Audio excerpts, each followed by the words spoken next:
Today's day 18 and there's 8 days left until Christmas. Today I'm making Butterfinger Bites. First I'm going to chop up 4 large Butterfingers into small pieces. Next I have a bowl with 1 block of softened cream cheese. Then I'm going to add a half a cup of peanut butter. Next I'm going to mix that up until it's smooth. Then I'm going to add the chopped up Butterfinger and mix that up until it's combined.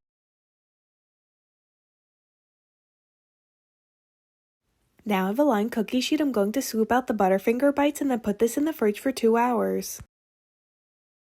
Next I'm going to melt 2 cups of chocolate.